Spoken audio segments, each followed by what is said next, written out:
What in the 7 moons of Krell is that thing? Captain Zal'Tek of the Voidwalker Collective Scout Ship Nebula Seeker squinted at the view screen, his 4 eyes narrowing simultaneously. The massive object drifting against the backdrop of stars didn't belong there. It was wrong. In his 37 cycles of deep space exploration, he had never encountered anything quite like it. "Unknown vessel, Commander. No match in our database," replied Navigator Pell, her tendrils flicking nervously across her console. "It's just sitting there." Zal'Tek scratched the ridge along his jawline. "Size estimate? Approximately 3 kilo units in length, rough equivalent to a mid-class destroyer." Pell paused. "But sir, the configuration is unlike anything recorded in collective archives. The black hull absorbed light rather than reflected it, creating a ship-shaped void against the stars. No visible propulsion systems, no communication arrays, no weapons emplacements, just smooth, featureless darkness." "Any life signs?" Zal'Tek asked, already knowing the answer. "None detected, sir." But Science Officer Lumina hesitated, her pale blue skin flushing slightly purple with excitement. "We're picking up unusual energy signatures, dormant but present, almost like it's sleeping." Security Chief Brax snorted from his station. "Great. A giant sleeping space monster. Can we please follow protocol for once and report this to Collective Command before we all get ourselves killed?" "Oh, please." Lumina rolled her compound eyes. "Where's your sense of adventure? This could be the discovery of the cycle." "My sense of adventure doesn't extend to being digested by whatever nightmarish entity might be lurking inside that thing," Brax shot back. Zal'Tek raised a hand, silencing them both. "Protocol does indeed recommend immediate reporting and withdrawal pending further instructions." He drummed his fingers on the armrest of his command chair, a human habit he'd picked up from old transmissions. "However, we're 3 quantum jumps from the nearest collective outpost. By the time reinforcements arrive, this vessel could disappear back into whatever corner of space it emerged from." The bridge fell silent. They all knew what he was considering.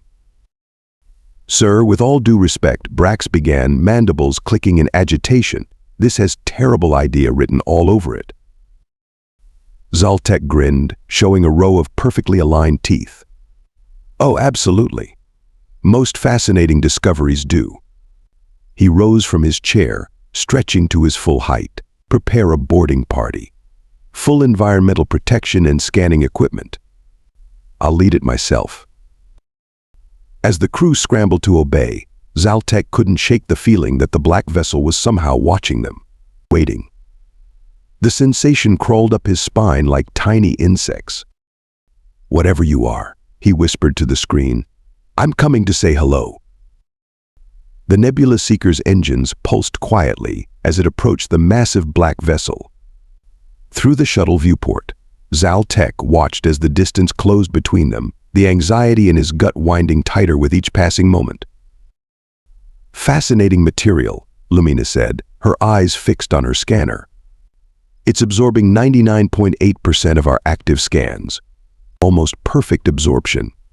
That shouldn't be possible without specialized anti-detection technology." Brax checked his weapon for the 3rd time. "Or maybe it's not technology at all. Remember that spacefaring organism we encountered in the Centauri void? Looked like a ship until it tried to digest our probe." "This is different," Zal'Tek said firmly. "Look at those lines, that geometry. That's intentional design." Their shuttlecraft glided toward what appeared to be a docking bay, a rectangular depression in the otherwise seamless hull. No lights guided their approach. No automated systems hailed them. Just an opening into absolute darkness.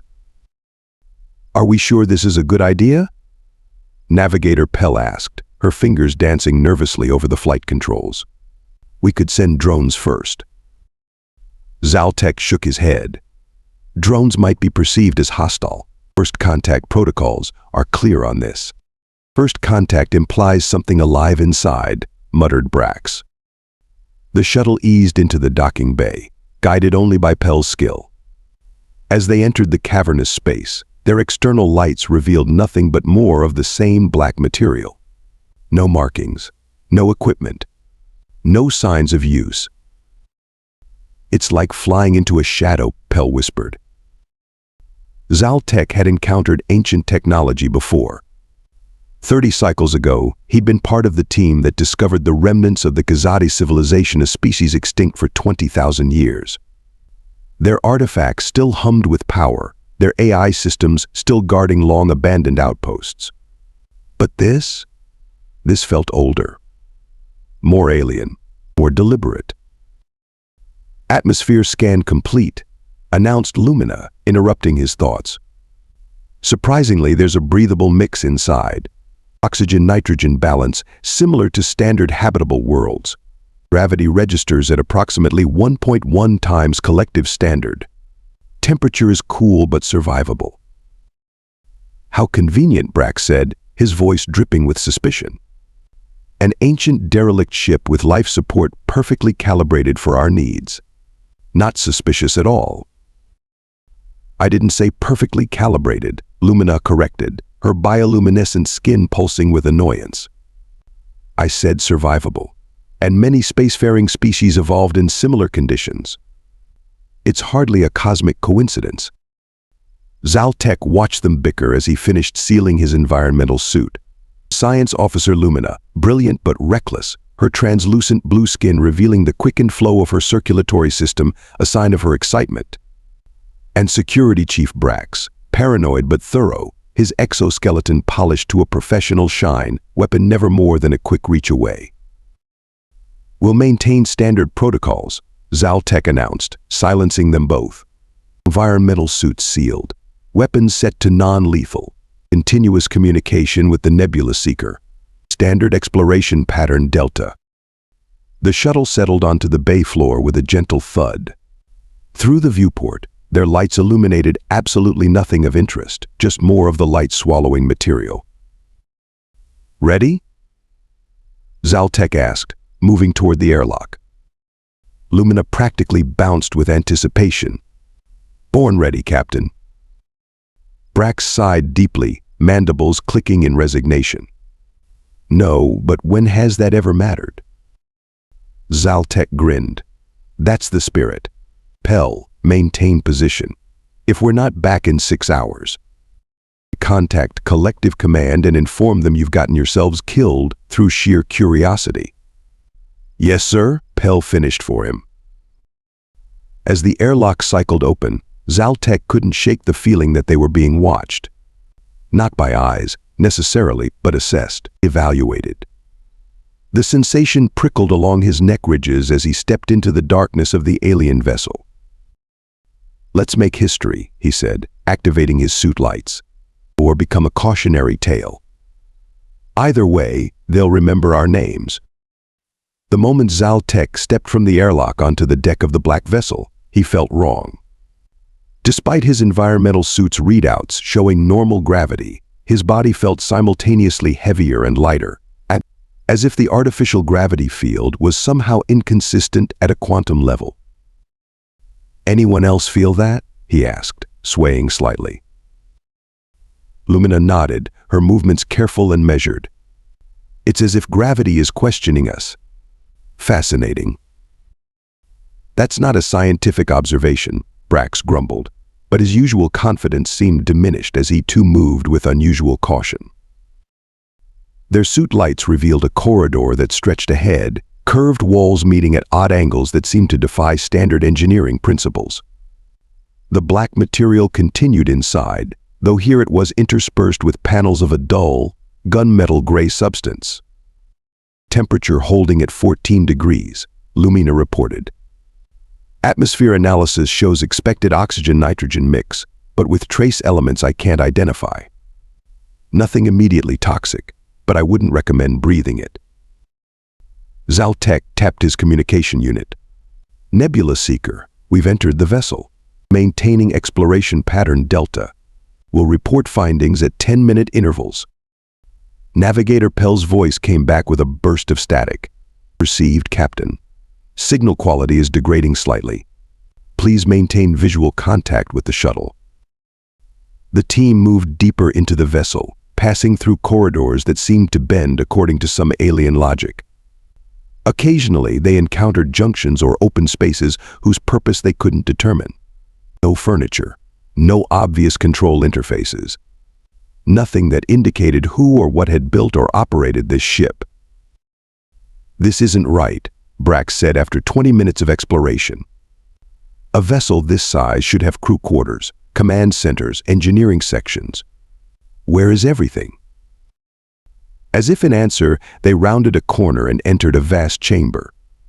Their lights barely reached the distant walls and ceiling. At the center stood what could only be described as a control station, a circular platform surrounded by curved panels hovering in mid-air without visible support. "Now we're talking," Lumina whispered, approaching the platform eagerly. The panels were covered in symbols unlike anything in the collective linguistic database. Not pictographs, not alphabet, not mathematical notation, something else entirely. Orals and patterns that seemed to shift slightly when viewed from different angles. "Don't touch anything," Zal'Tek warned, but Lumina was already scanning the symbols with her equipment. "Translation matrix is completely baffled," she reported. "These symbols don't follow any recognized linguistic patterns. It's almost as if they're not meant to be read, but experienced somehow." Zal'Tek tapped his communicator. "Nebula Seeker, we've found what appears to be a control center, transmitting visual data now." Only static answered him. "Nebula Seeker, do you copy?" More static, then Pell's voice, broken and distorted, "Signal degrading, can't maintain, recommend immediate." Then silence. "That's our cue to leave," Brax said immediately, weapon raised defensively, though there was nothing apparent to defend against. "Wait," Lumina said, her scanner hovering over one section of symbols. "I'm detecting minute energy fluctuations when I scan these specific patterns. Almost like they're responding to the scanner frequencies." Zal'Tek felt a prickling sensation along his spine. "Lumina, step back from." The symbols suddenly illuminated, pulsing with a soft blue light. The floating panels began to rotate slowly around the central platform. "What did you do?" Brax demanded. "Nothing," Lumina protested. "I just scanned them." The platform beneath them vibrated, and a low hum filled the chamber. The black walls seemed to shimmer, revealing previously invisible seams and structures. Panels slid open throughout the chamber, exposing conduits filled with flowing blue energy. "Power signatures increasing exponentially," Lumina said, her voice wavering between fear and excitement. "Whatever this ship is, it's waking up." The humming grew louder, and the floating panels spun faster. From somewhere deep within the vessel came a sound like ancient machinery stirring to life. "Try the communicator again," Zal'Tek ordered Brax, his eyes fixed on the spinning panels. Brax shook his head after several attempts. "Nothing. We're cut off." The blue light intensified, casting eerie shadows across their faces. The symbols began to pulse in complex patterns, almost like a heartbeat, or a language. "I think," Zal'Tek said slowly, "it's trying to communicate."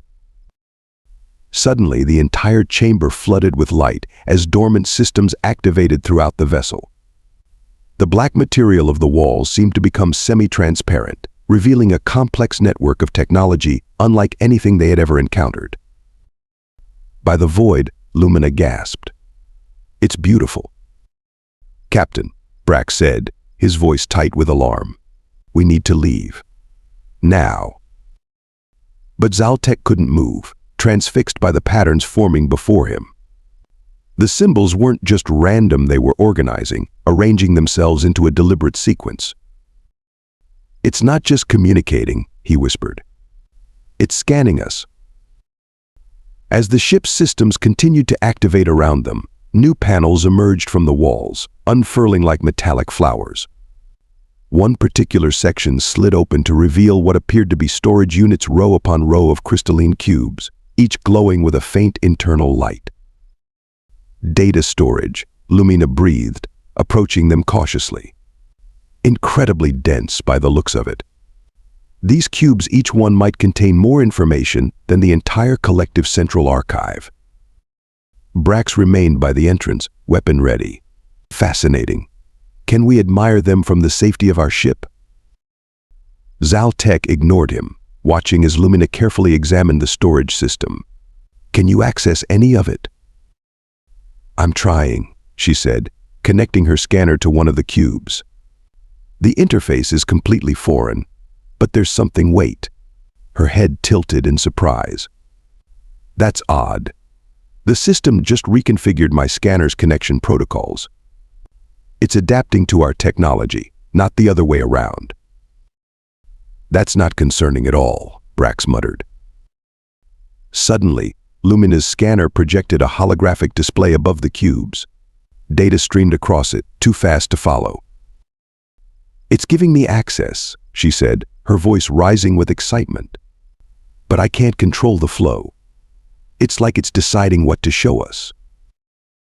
The data stream slowed, resolving into images, technical schematics, star charts, what appeared to be historical records. And then, something recognizable, a bipedal species.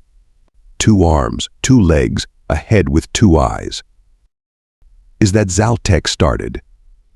Humans, Lumina confirmed, her voice hushed with disbelief. This is a human vessel. The revelation hit Zal'Tek like a physical blow. Humans were known to the collective, of course a primitive species from a backwater planet called Earth. The collective had classified them as pre-FTL, barely capable of reaching their own moon. They were considered an evolutionary curiosity, nothing more. That's impossible, Brax said, moving closer despite himself. Humans never developed this kind of technology. They were still burning fossil fuels when their planet became uninhabitable. More images appeared, humans working alongside machines, constructing massive vessels. Date stamps accompanied the images in a converted format they could understand. These records, Lumina said, her voice shaking, they're from hundreds of years after the supposed extinction event. They didn't die out. They left. Left where? Zal'Tek asked, though he was beginning to suspect the answer. Everywhere, she whispered. Beyond the galaxy. The data suggests they developed FTL capabilities far beyond anything we have now. They didn't just survive, they thrived. Expanded. Evolved. The holographic display shifted to show technical specifications of the very ship they stood in. The black material wasn't just absorbing light, it was manipulating space-time itself on a quantum level. Theoretical physics that the collective's best minds had barely begun to conceptualize. This technology, Zal'Tek said slowly, it should be impossible. According to everything we know, yes, Lumina agreed, her eyes wide as she absorbed the data. But clearly, our knowledge is incomplete. Brax had fallen uncharacteristically silent, his mandibles clicking softly in distress.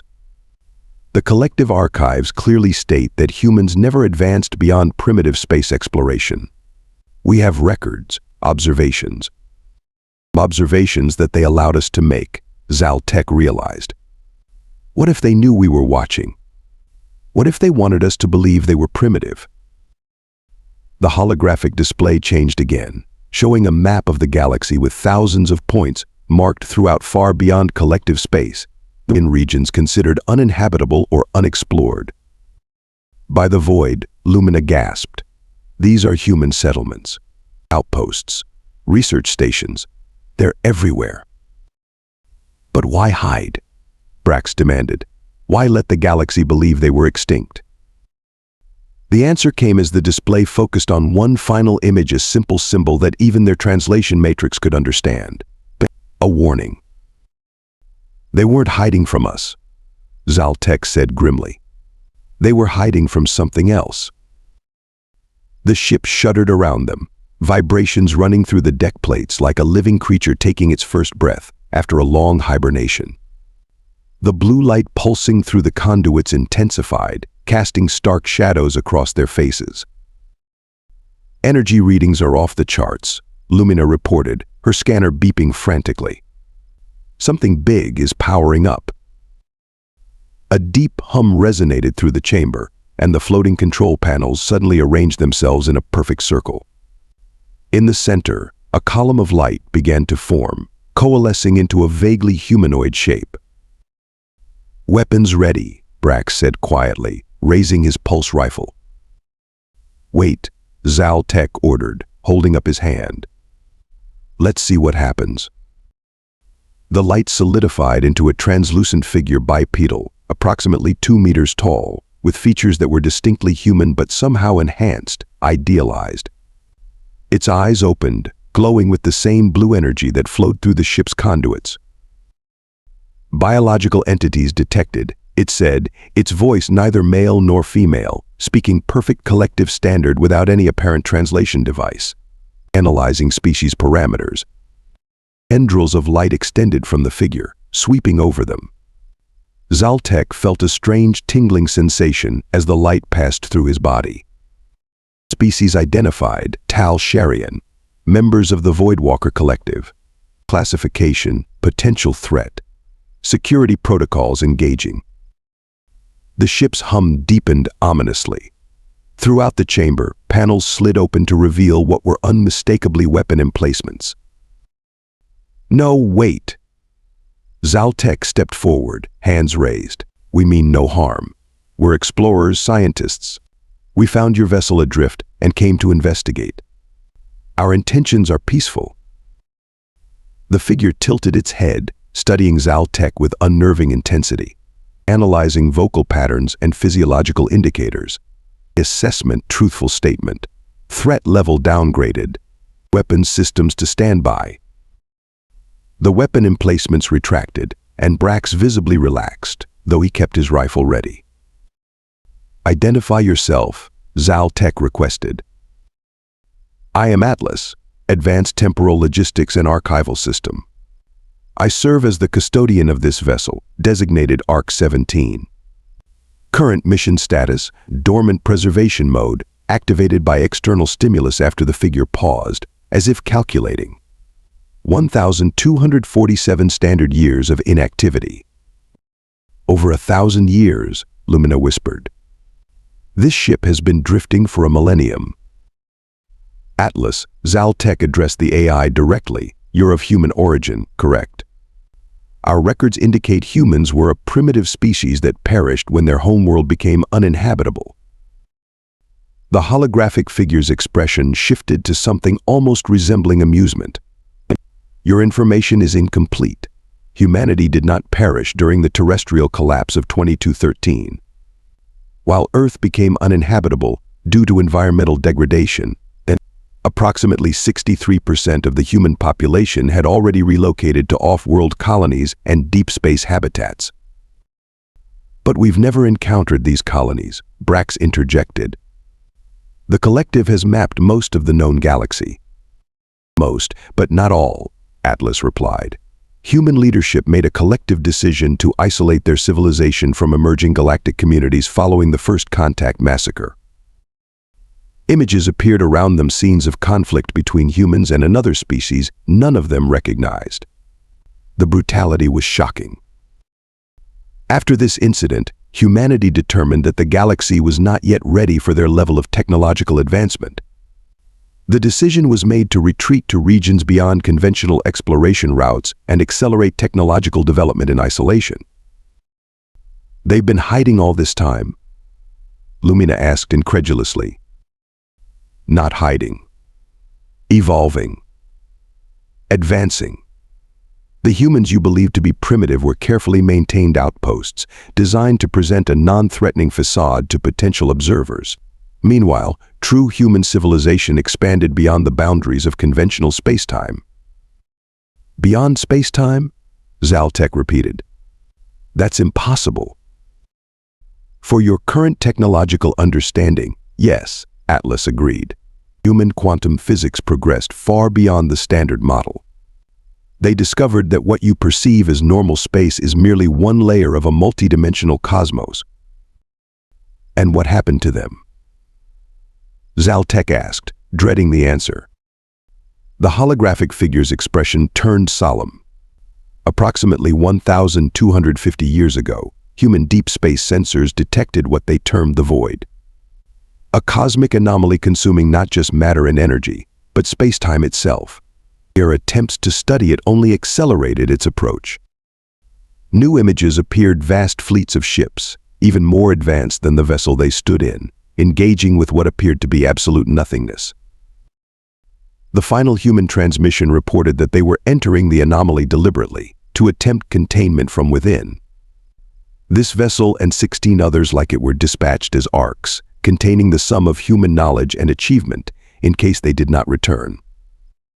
And have they? Zal'Tek asked quietly. Atlas's expression was unreadable. I have received no communications from human civilization in 1,247 years. Based on all available data, I must conclude that humanity as it existed is gone. I am what remains. Silence fell over the chamber as Zal'Tek absorbed the implications of Atlas's words. His entire understanding of galactic history, of the very hierarchy of intelligent life, had just been upended. The collective, with all its supposed wisdom and advanced technology, had been living in the shadow of a civilization so far beyond them that humans had regarded them as children best left undisturbed. Everything we've been taught, he said finally, everything we believed about our place in the cosmos, it was all permitted by them. Captain, Brax spoke up, his voice uncharacteristically subdued. We need to report this to Collective Command immediately. This technology would destabilize the entire power structure of the collective, Lumina interrupted. Imagine what would happen if this knowledge became widespread. Every faction would scramble to claim this vessel, to reverse engineer its technology. Zal'Tek nodded slowly, and they'd tear it apart in the process, destroying the very legacy these humans sacrificed themselves to preserve.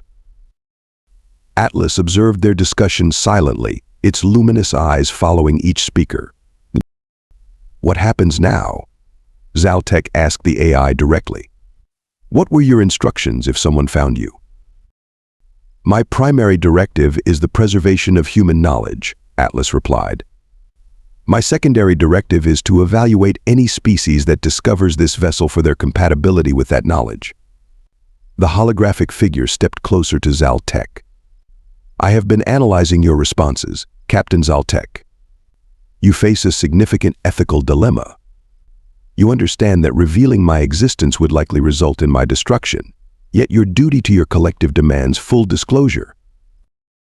Yes, Zal'Tek admitted. There is a third option, Atlas said. This vessel contains faster-than-light capabilities that would allow it to relocate to a secure location. I am programmed to offer worthy discoverers the opportunity to accompany me and serve as intermediary students of human knowledge who might gradually introduce compatible technologies to their civilizations at an appropriate pace. The implication was clear. Atlas was offering them a chance to become custodians of the most advanced knowledge in the galaxy.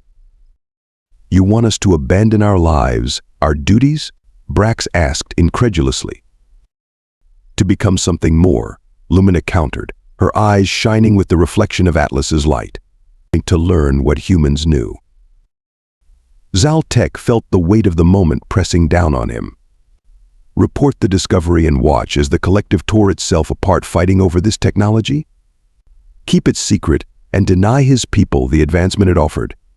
Or accept Atlas's offer and become something neither fully of the collective nor fully separate from it? He looked around at the chamber, at the incredible technology surrounding them, at the legacy of a species that had reached heights his people could barely imagine. The greatest joke in the universe, Zal'Tek said with a bitter laugh, is that we've spent centuries looking down on humans as primitive, believing ourselves to be the pinnacle of evolution. when all along we were merely tolerated like children playing with toys while the adults handled matters beyond our comprehension. He turned to face Atlas, his decision made. "I think," he said, "it's time we grew up.